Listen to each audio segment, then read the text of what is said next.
মহিলা, বৃদ্ধ সবাইকে নিয়ে এখন মোটামুটি 75% হয়ে গেছে। সঠিকভাবে কাজ করে আরও উপরে নিয়ে যাওয়া, আরও ডেভেলপমেন্ট করা, সেইখানে আউটপুট আসা, সেই সাহায্যটুকু আমরা এখনো পাইনি। ঠিক আমাদের এই রাজ্যেই হোক, যখন ভোট সামনে আসলে সবাই জঙ্গলে যায়, পাহাড়ে যায়, নদীর চরে পারে, সবার সাথে খাওয়া দাওয়া করে, কেউ স্মরণ করে না। আমরা আজকে স্মরণ করে দিলাম সেই রামকৃষ্ণ মিশন আমতলিতে, সেটা হলো পিএনবির চুক্তি 9 কোটি টাকা। আরেকটা যেমন ধরুন পিএনবির চুক্তিতে 3টা অ্যাসেম্বলি সিট, এখন আমাদের মাননীয় ফাইন্যান্স মিনিস্টার বা ডেপুটি সিএম এইবার বিশ্বানন্দ আছে, বাংলায় আছে, অনেক কিছু কিছু করলাম। তার জন্য আমরা কিছু যেটা আমরা করেছি, আমাদের কেউ সহযোগীরা আছে, কেস সরকারিভাবে হয়, কিন্তু যখন পাবো না তখন পাই। আমি তো সবসময় বলে আছি, কেস যদি থাকে তাহলে ওনাকে সেই সুবিধা ইয়েতে দেবেন।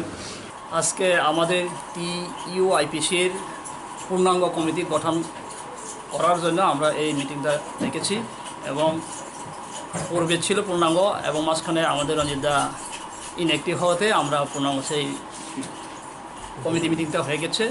আমাদের মূল উদ্দেশ্য হলো আমাদের দাবিগুলো পূরণ হয়নি, এবং আমাদের যে গোলা রয়ে গেছে, মূলত যেভাবে আমাদের মৌখিক হোক, রিটেনে হোক, প্রায় এখন চলছে 93 এবং 83 থেকে 2004, এবং এখন চলছে 2019, প্রায় আমাদের 19 কি বলবো 2004-এর যেটা এগ্রিমেন্ট এনএলটি সব কিছুই, অনেক কিছুই document basis, written basis agreement হয়, অ্যাকর্ড হয়।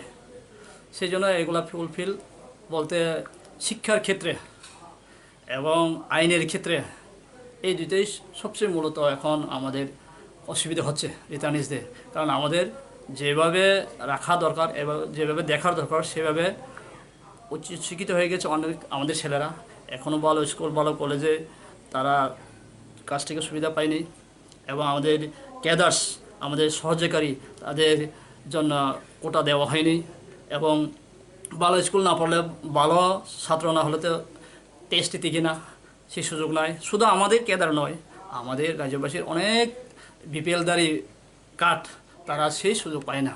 এটা খুব দুঃখের বিষয়। আর জঙ্গলে গ্রামে গেলেন, এখনও আছে 400 পরিবার, 300 পরিবার, 50 পরিবার, সেখানে স্কুল, রাস্তা, ইলেকট্রিক সেই ব্যবস্থা নাই। তার মধ্যে আমাদের রিটার্নিসরা ওইখানে বেশি থাকে। তো সেই জন্য আমরা 48টা সংগঠন মিলে TUIPC, Tripura United indigenous people council আমরা গঠন করেছিলাম। এখন ব্লক ওয়াইজ কমিটি হয়ে গেছে গা, যুবক, মহিলা, বৃদ্ধ সবাইকে নিয়ে এখন মোটামুটি 75% হয়ে গেছে গা। তাই আমরা মোটামুটি বলা যায় আমরা একত্রিত এবং সক্রিয়ভাবে। তো এই আমরা সেই কারণে এই মূল উদ্দেশ্য সামনে থেকে, আগামী থেকে আমরা ধারাবাহিক আন্দোলন করে যাব, যেন ফুলফিল হোক, আমরাও শান্তিতে থাকি, আমাদের রাজ্যও শান্তিতে থাকুক, ভারতবর্ষ শান্তিতে থাকুক, আমরাও চাইছে এগিয়ে আসবো। তার জন্যই আমাদের আজকে এই মিটিং ডাকাটা মূল উদ্দেশ্য। তো কিছু উদ্বোধক হয়েছে, যারা আসে নাই তাদের নাম বা কিছু যোগ করা হয়েছে, নতুন সদস্য, এখন অ্যাডভোকেট এসেছে, এখন শিক্ষিত যুবক এসেছে, শিক্ষিত মহিলারা এসেছে, আমাদের আগে যারা সাহায্যকারী ছিল। তাই আমরা এখন মজবুতই বলা যায় আমরা এরপরে আমাদের সব কিছু এখন একত্রিত, এবং কমপক্ষে আমরা যেটা থানসা বলি সেই জায়গাতে আমরা পৌঁছে গেছি। আশা করি আমাদের যেটা এই বর্তমান সরকার যে কথা দিয়েছে ফুলফিল করব। আমরা অনুরোধ করেছি, ইতিমধ্যে চিঠিও দিয়েছি, বাকি আমরা সেই অনুসারে আমাদের সেই আন্দোলনটা করে আমরা যাব গণতন্ত্র উপায়ে। আপনার নামটা? আমার নাম দানিয়াল বরক এলিয়াস দিলীপ দেববর্মা। আমি TUIPCর চিফ অর্গানাইজিং সেক্রেটারি। এখানে কে কে আছে? এখানে আছে TUIPCর প্রেসিডেন্ট অনন্ত দেববর্মা, এখন আছে নতুন ভাইস প্রেসিডেন্ট ওয়ার্কিং যেটা করবেন থমাই দেববর্মা, থমাস ত্রিপুরা, আগে আর্মি চিফ আসলে NLT বিশ্বমোহন গ্রুপের। এরপর আছে ভাইস প্রেসিডেন্ট বিনয় দেববর্মা, ভাইস প্রেসিডেন্ট বিনোদ দেববর্মা। এরপরে মহিলা সংগঠনের আমাদের ব্রাঞ্চের প্রেসিডেন্ট আছে।